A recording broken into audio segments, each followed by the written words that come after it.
Guys welcome to my YouTube channel let's pharmacy. Next हम बात करते हैं फार्माकोलॉजी 2 का यूनिट 2, ठीक है, जिसमें हम pharmacology of drugs acting on cardiovascular system, जो हमारा फर्स्ट है वो है drugs used in therapy of shock. Okay, shock के अंदर मतलब कार्डियोवैस्कुलर शॉक के अंदर किस प्रकार के ड्रग्स यूज़ होते हैं, हालांकि ये कार्डियोवैस्कुलर शॉक होते क्या है, उन सभी के बारे में डिस्कस करेंगे। तो चलिए फिर देखते हैं हमें क्या क्या स्टडी करना है, ठीक है। तो ये देखिए guys, pharmacology of drugs acting on cardiovascular system, यहाँ पर drugs used in therapy of shock.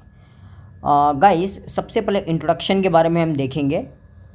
देखिए, shock is a medical condition in which the blood perfusion to the tissues decreases, resulting in cellular injury and inadequate tissue function।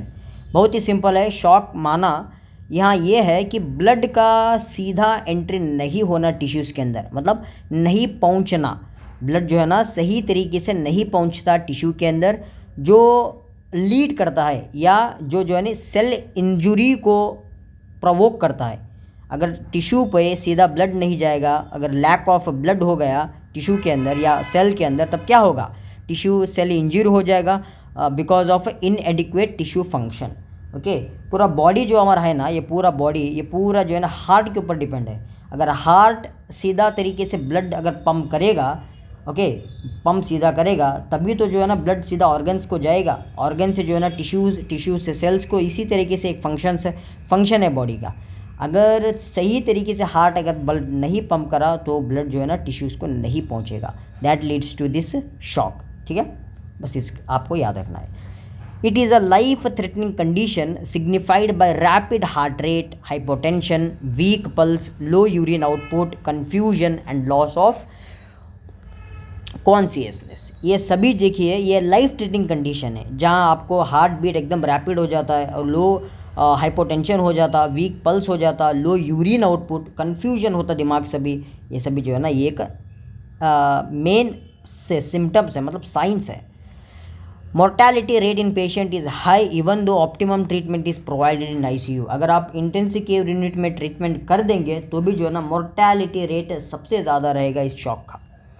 तो treatment for cardiovascular shock, सबसे पहले primary treatment रहता है guys. This therapy aims at correcting the cause. अभी हो क्या रहा है, कॉज क्या हो रहा है, जैसे कि हेमोरेज हो रहा है, मतलब ब्लीडिंग हो रहा है, या इन्फेक्शन है, मायोकार्डियल इन्फ्रैक्शन है, या अनाफाइलेक्सिस है, इनको देखते हुए हम क्या करेंगे, ट्रीटमेंट को सप्लाई करेंगे। अगर हेमोरेज हो रहा है तो एंटी हेमोरेज दिया जाएगा, मायोकार्डियल इन्फ्रैक्शन हो रहा है तो किसी भी प्रकार का बीटा ब्लॉकर्स दिया जाएगा, अनाफाइलेक्टिक शॉक हो रहा है तो क्या देंगे आप जो है ना नॉन एड्रेनालिन देंगे या एड्रेनालिन जो प्रिफर्ड ड्रग है, एड्रेनालिन का इस्तेमाल किया जाएगा, इस तरीके से दिया जाएगा। That is primary treatment. Secondary treatment के अंदर होता क्या है guys, this therapy aims at correcting the haemodynamic disturbance. ये क्या करता है, हीमोडायनामिक डिस्टर्बेंस को करेक्ट करता है, मतलब ब्लड के अंदर सर्कुलेशन के अंदर गड़बड़ी को ठीक करता है। First one is a, that is a sympathomimetic amines. Next, alpha adrenoreceptor blocking agents. Third is corticosteroids. D, oxygen. Then E, cardiac glycosides. Glucagon F. E is dextrans. ये सभी जो है ना आपको दिख रहे हैं, ये है हमारे ट्रीटमेंट्स जो पर्टिकुलरली दिए जाता है शॉक के अंदर।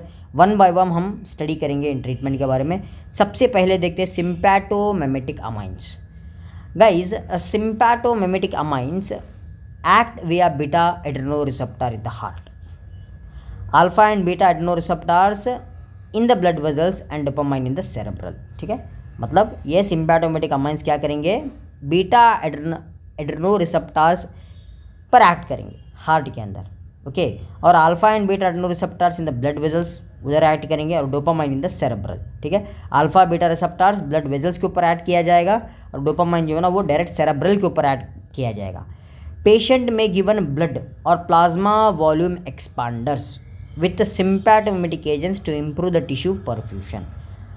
टिश्यू के ब्लड, मतलब टिश्यू को ब्लड पहुंचाने के लिए मैक्सिमम, मतलब good adequate amount of the blood पहुंचाने के लिए इसको सिम्पैथोमिमेटिक अमाइंस को एक हम volume expanders, plasma volume expander के साथ दे सकते हैं। Next mechanism of action, increased myocardial contractility. First इसका मैकेनिज्म ऑफ एक्शन किस तरीके से बिहेव होता है, first is increase myocardial contractility. देखिए sympathomimetic amines increase the cardiac output in case of the venous return. Venous return के अंदर मतलब ये जो हमारा कार्डियक जब ब्लड पंप स्लो होता है, हमारा हार्ट को जो है ना सीधे तरीके से ब्लड हार्ट पंप नहीं कर सकता, अगर सही नहीं करेगा तो क्या होगा, ऑर्गन को ब्लड सीधा नहीं जाएगा, उसको हम क्या करते हैं, लो कार्डियक आउटपुट कहते हैं। अगर आप मायोकार्डियल कॉन्ट्रैक्टिलिटी को अगर इंक्रीज़ कर देंगे तो क्या होगा, कार्डियक आउटपुट भी इंक्रीज़ हो जाएगा। ये किस तरीके से इंक्रीज़ करेंगे, with the help of this sympathomimetic amines. Construction of the capacitance, the construct the vessels और venules to prevent the venous pooling. Venous pooling को प्रिवेंट करने के लिए, ठीक है, क्या करेंगे, कंस्ट्रक्ट करेंगे वेजल्स को, जो अगर वेजल्स कंस्ट्रक्ट हो जाएंगे तो ब्लड फ्लो हो जाए फास्ट हो जाएगा। ओके, इससे क्या होगा गाइज, ये वीनस पूलिंग को प्रिवेंट करता है। अब ये वीनस पूलिंग होते क्या है, ये देखिए हमारा नॉर्मल वेन्स है, ये हमारा वेरिकोज वेन्स है। आपको ये बल्ज पोर्शन जो दिख रहा है ना, इसको हम क्या करते हैं, मतलब बल्ज पूलिंग बोलते हैं इसको। ओके, इसको क्या बोलते हैं, पूलिंग बोलते हैं। अगर इस तरीके से होगा तो क्या होगा गाइज, ये जो है ना ब्लड सीधा सप्लाई नहीं कर सकेगा। ओके, फॉर एग्जांपल अगर आप एक पाइप लीजिए, एक पाइप के अंदर अगर पानी नॉर्मल तरीके से जा रहा है तो ठीक है, कहीं पे जाकर अगर पानी स्ट्रक हो गया तो क्या होगा, पानी जो है ना आगे नहीं बढ़ सकेगा। स्ट्रक मतलब यहाँ क्या हो जाएगा, पूल हो जाएगा, वीनस पूलिंग हो जाएगी। इस वीनस पूलिंग को हटाने के लिए हम इस तरीके से ड्रग इस्तेमाल करते हैं। Next examples of drugs, nor adrenaline, it increases perfusion pressure and cardiac output in patients with shock who have low blood flow to organs। ये इंक्रीज़ करेंगे परफ्यूजन प्रेशर मतलब टिश्यूज़ पर, एंड कार्डियक आउटपुट को ज़्यादा करेंगे, और जो है ना low blood flow to organs, इसको भी जो है ना ठीक किया जाएगा।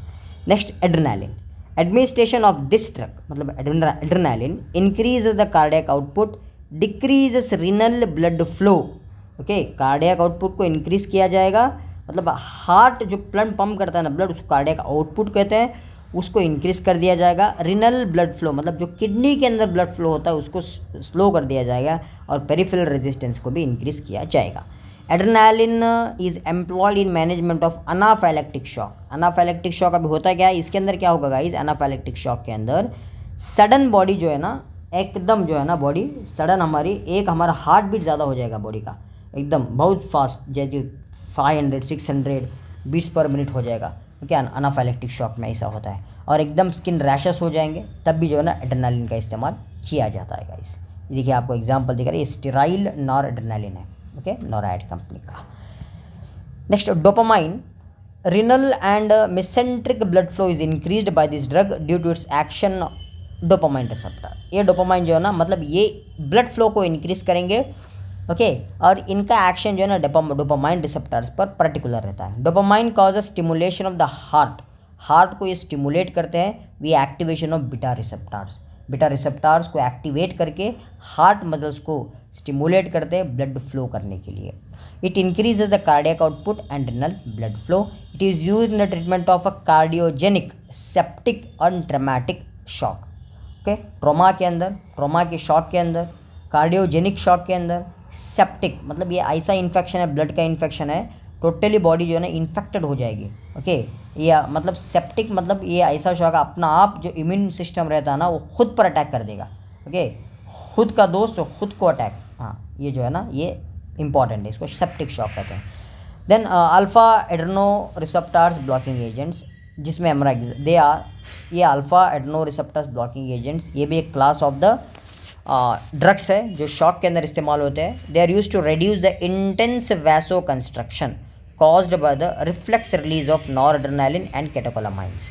ठीक है, ये क्या करेंगे गाइज, ये इंटेंस वैसो कंस्ट्रक्शन को रिड्यूस करेंगे।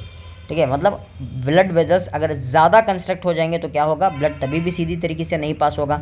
अभी देखिए ये पाइप है, अगर पाइप को आप इतना बारीक कर दोगे तो क्या होगा, ब्लड सीधे तरीके से नहीं फ्लो होगा। हाँ, इसको ठीक करा जाता है अल्फा एड्रेनो रिसेप्टर ब्लॉकर से। Then example phenoxybenzamine, it is a life saving drug in patients with surgical shock and trauma. It causes intense redistribution of blood and plasma volume.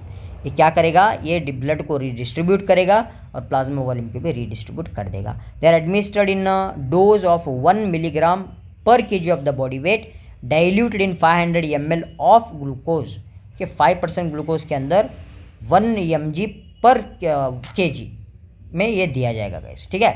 Next, pentolamine, it is another alpha blocking agent having shorter duration of action. They are inserted with noradrenaline or dopamine for their effect. अच्छे effect दिखाने के लिए ये पेंटोलामाइन नॉरड्रेनालिन के साथ या adrenaline के साथ, डोपामाइन के साथ दिया जाता है। नेक्स्ट हमारा है guys oxygen. Maintenance of the adequate oxygen supply requires positive pressure ventilation. Okay, oxygen supply भी होना ज़रूरी है। शॉक के अंदर ये भी कॉमन है, ब्लड अगर नहीं पहुंचेगा तो ऑक्सीजन भी प्रॉपर तरीके से नहीं पहुंच सकेगा। इसलिए concentration of oxygen is maintained correctly to avoid oxygen toxicity. हाँ, अगर हम मतलब ऐसे ही ऑक्सीजन नहीं दे सकते, फर्स्ट हम जांच करते हैं ऑक्सीजन कितनी है, उसके बाद में जो है ऑक्सीजन को वेंटिलेटर के थ्रू दिया जाता है।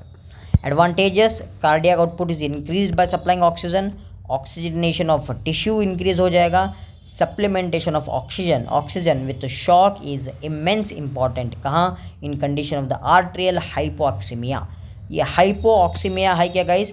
Conditions of the dyspnoea, then when arterial PO2 fall below 60 mmHg, मतलब ऑक्सीजन लेवल बॉडी का 60 mmHg से नीचे गिर गया तब इसको दिया जाएगा। जैसे कोविड-19 में 60 mg से नीचे गिर जाता था, वो शॉक नहीं है, वो एक वायरल इन्फेक्शन है। हाइपोक्सिया मतलब यहाँ आप सीधे तरीके से ऑक्सीजन जो है ना बॉडी के अंदर नहीं पहुँच पाता, इसको हम क्या कहते हैं? हाइपोक्सिया कहते हैं। Next, cardiac glycosides in patients with conjunctive cardiac failure accompanied with shock. Cardiac heart failure के साथ अगर शॉक हो जाएगा, कार्डियोजेनिक शॉक हो जाएगा, तभी इसको कार्डियक ग्लाइकोसाइड्स को दिया जाएगा। ओके, लाइक डिगॉक्सिन, आपको पता है। Cardiac glycoside should be administered slowly in low doses to avoid peripheral vasoconstrictive action. Okay, vasoconstriction होने का खतरा रहता है इसमें, इसलिए बहुत ही धीरे धीरे से स्लोली जो है ना IV रूट से दिया जाता है। Cardiac glycoside improve myocardial contractility. ये ड्रग जो है ना ये अक्सर ICU के अंदर इस्तेमाल होते हैं, अक्सर इंटेंसिव केयर यूनिट के अंदर। Rise the cardiac output and improve tissue perfusion, ठीक है। नेक्स्ट, डेक्स्ट्रांस। डेक्स्ट्रान भी एक तरीके का एक ड्रग है जो शॉक को ट्रीट करने के लिए दिया जाता है। They are efficient plasma volume expanders. Okay, plasma के वॉल्यूम को बढ़ाएंगे, एक्सपांड करेंगे। They are employed in emergency in hypovolemic shock. ये इमरजेंसी के अंदर जब हाइपोवोलेमिक शॉक होता है तभी। अभी हाइपोवोलेमिक शॉक है क्या गाइस?